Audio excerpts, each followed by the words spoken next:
Let me just say, white people don't care if black people want to be left to their own devices. I promise you. It's so weird watching black people get mad at white people for starting functioning white communities.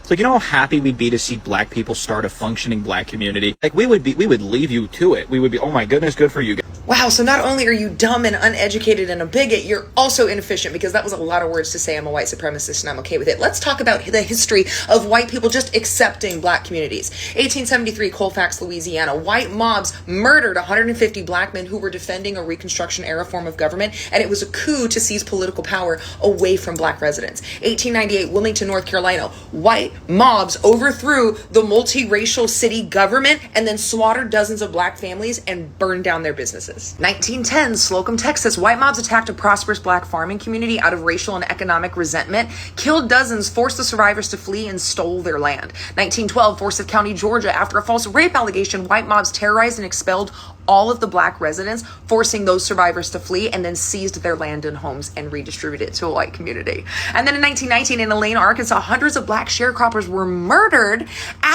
by white mobs and federal troops after they organized a union to demand fair wages. And in 1920, in OK, Florida, black citizens were massacred and their town was burned to the ground after they attempted to vote in a presidential election.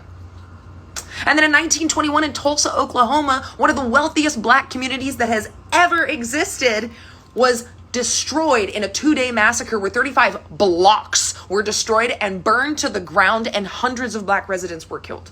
And then in 1923, in Rosewood, Florida, a self-sufficient black town was annihilated by white mobs after a false accusation, and survivors never could return.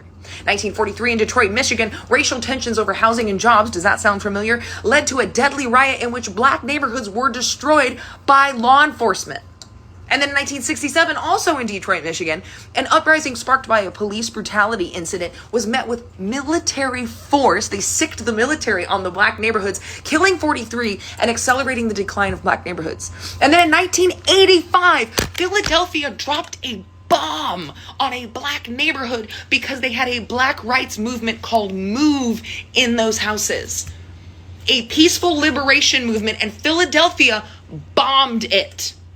And then you throw this little racist tidbit in there.